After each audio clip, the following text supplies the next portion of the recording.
Good morning students. In today's class we are going to see the design and verify the operation of op-amp as integrator and differentiator. In previous class we have seen the design and operation of op-amp as adder and subtractor. So now basically op-amp is nothing but a linear device which is extensively used in filtering process, signal conditioning process, and mainly used for performing mathematical operation like addition, subtraction, integration and differentiation. Basically, op-amp uses external feedback components among the input as well as the output terminals of the op-amp like resistor, capacitors, etc. So now when you are going to use all these components to resolve the operation of the op-amp with good features like capacitive, resistive, etc., the amplifier can execute a variety of functions. For example, when you are going to use based on the capacitor, position of the capacitor, what we are going to use, it can be used either as an integrator or as a capacitor. Now, when we are going to use the operational amplifier as a differentiator, the output voltage is directly proportional to the input. That is, input voltage, rate of change of voltage with respect to time. That is 1 divided by RF into CF into dVc divided by dt. So when your input of when the input is going to be differentiated, depending upon the input given, it could either be your sine wave or square wave or triangular wave, then the output waveform will be vary accordingly. Now in the same way, depending upon the position of the capacitor, you can make the same circuit to work as an integrator.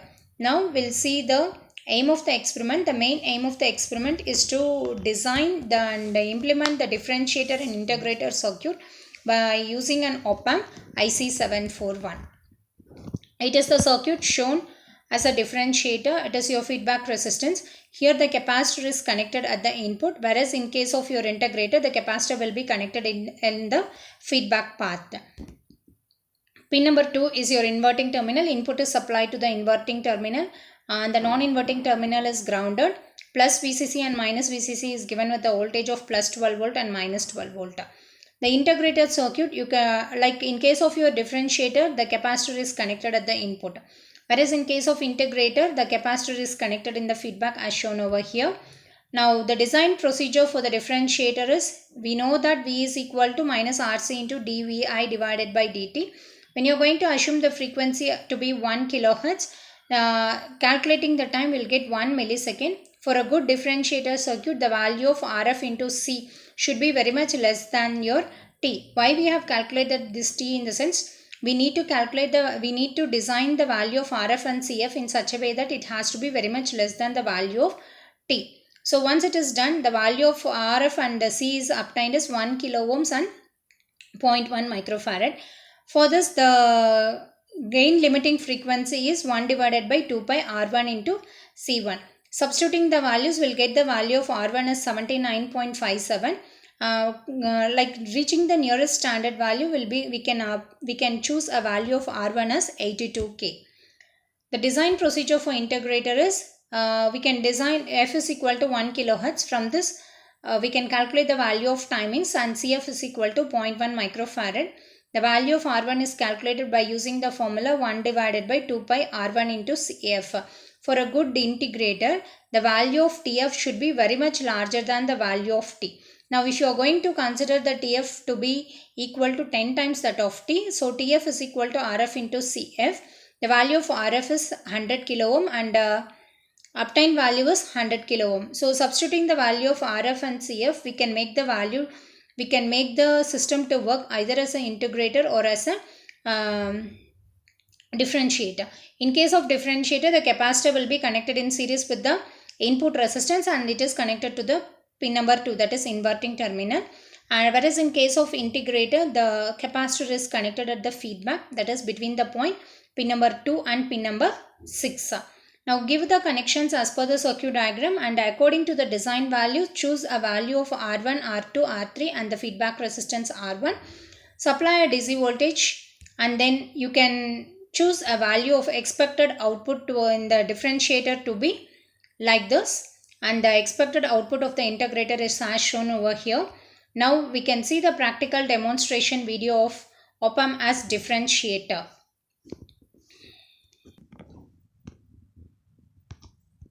outputs are connected here practically.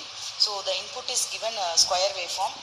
Okay, the input square waveform is given at pin number 2 via capacitance, and the output will be taken at pin number 6. To weave the input, I have connected two channels here. Channel 1 I am considering as an input, which is connected at pin number 2, and channel 2 which is connected at pin number 6. So here the input is the square waveform. Okay, the input is the square waveform. And if I differentiate the square waveform, I will get the spikes. Okay, so that is the application of your integrator. Okay, the application of one of the application of op-amp is the integrator. So this is the square waveform, and I am getting the spikes. So since I have connected the input at inverting terminal, my output will be 180 degree out of phase with respect to the input. Thank you, students.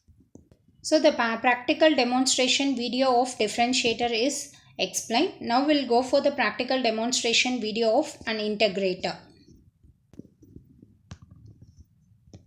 The integrated circuits are connected as per the circuit diagram, and here I have given input at the pin number 2 via resistance, and the input is square waveform which is given through function generator at pin number 2.